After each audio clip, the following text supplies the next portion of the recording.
Hey guys, I'm Combat Craig, and today's question is I'm a Vietnam combat veteran. Do I get paid for that? I made a video yesterday showing my DD 214, and in the remarks section, it shows that I'm a Desert Storm veteran. And had some good conversations, continue to have the conversations. I'll post a link somewhere in this video so you can go check it out. But to answer that question, no, just because you're a Vietnam combat veteran, you don't get paid for it. Think about it, right? The Veterans Benefits Administration does not pay you just because you're a combat veteran. You know, you're on active duty, you got out, you got some ribbons. That's it. The VA does not give additional ribbons and they don't give money just because you're a combat veteran. The Veterans Benefits Administration is for disabled veterans. So if you're a combat veteran that has been roaming around undiagnosed combat PTSD, you have a disability, that's something you could work with. But if you don't have any problems, which I find that hard to believe, you're a combat veteran, they're not going to just pay you just for the hell of it. So I want to make that real clear. You know, you might have been walking around for a long time and not know that you had combat PTSD. I fall in this category. I didn't know that I was a combat veteran. I just didn't look into it. You know, the VA's like, beat it, you piece of shit. Get out of here. You don't get anything. And I was like, oh, okay, well, this sucks and didn't work out well. So I didn't even know I had mental health problems till probably 15 years after I got out. And it took a long time just to, you know, get my combat PTSD claim built properly and filed properly. So it took me 30 years, 28 years, something like that. So that might be you. So it's like, well, how can I be a combat veteran, you know, and not know that I have problems? Well, let's talk about Vietnam combat veterans. I mean, who are you going to complain to? Who's anybody complain to, but especially you guys? It's not like, you know, the war was over and you had the, you know, like with Desert Storm, we had the gold ribbons and all that shit. You guys were like, fuck you guys. You guys are baby killers. You were treated like absolute shit. I mean, you know, you did what you needed to do to move on with your life. You know, there were no open arms and gold ribbons and, you know, all that bullshit going on. You got out.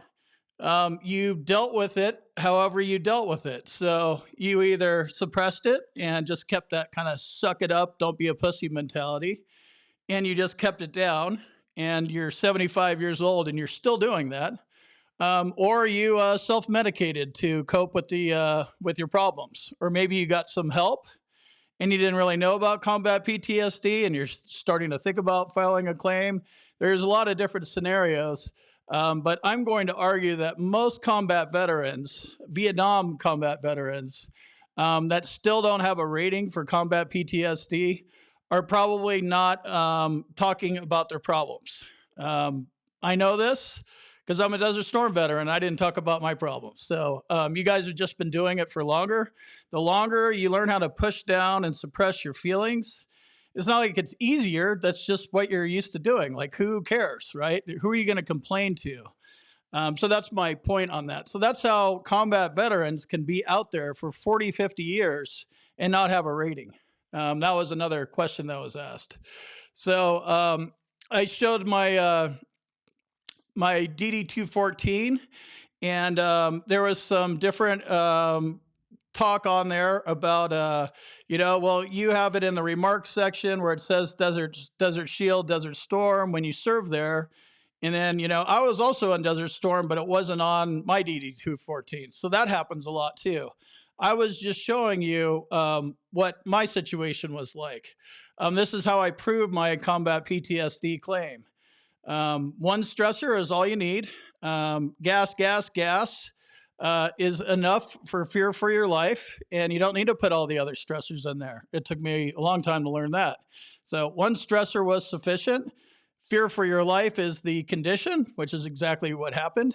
And that's different for everybody. So you have to learn how to talk about that stuff.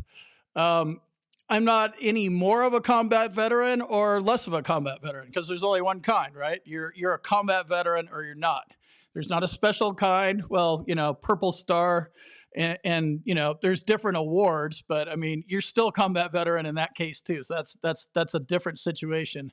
But you know, 30, 40, 50 years later, you know, I'm at 52. Desert Storm happened in 1991, so that's like 30 years ago, right? I'm just a combat veteran in the eyes of the VA, nothing more, nothing less. So if this is the category you fall into, I'm going to ask you, you know, why do you want to be considered a combat veteran? Are you filing a claim for combat PTSD? If so, that actually makes sense.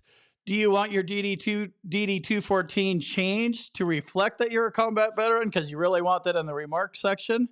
I do understand that, but why do you want to do that? If you're not filing a VA claim, there's not really a point. You know what I mean? You're going to spin your wheels. This is something that you should have done before you got out. Hey, I was deployed there.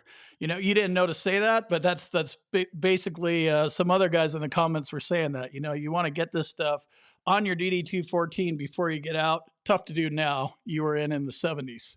So if you are filing if you have mental health problems and it didn't get on your DD214, a combat PTSD claim might be harder. There's lots of different ways to skin a cat with a VA claim. I talk about my way, the way that worked for me. It doesn't mean that it's going to work for you. And it doesn't mean my way is right or wrong. It just, well, I mean, I guess it was right for me, right? But there's lots of ways to prove that you're a combat veteran. People have talked about hazardous duty pay, you know, deployment orders, whatever you have to come up with. The DD214 is the easiest way to do it, but there's a lot of ways. But going on further than that, you know, if you have a mental health condition, there's one rating for that. Whether you have combat PTSD, major depressive disorder, generalized anxiety disorder, 28 other mental health conditions, insomnia, it falls under mental health. They're rated at 0, 10, 30, 50, 70, and 100. So you're just rated and you have a mental health rating. So it doesn't matter. Combat PTSD is the top of mine. That's what I'm rated for. And all the rest of my stuff is in my mental health stuff. I have about 5 diagnoses. So it doesn't really matter what the combat veteran part, you know, if you can't prove that and you suffer from depression, I would go after depression. It's an easier claim to assemble. You don't need a stressor for it. So at the end of the day, if you're suffering from a disability, you need to be compensated for that disability. And there's no difference between a 70% rating for major depressive disorder and a 70% rating for combat PTSD. It's the same thing. It's 70% for mental health. So just wanted to answer a few questions and kind of talk about this a little bit. And I know there's a lot of Vietnam veterans that are out there that have never been diagnosed and don't even know they have problems for a variety of reasons.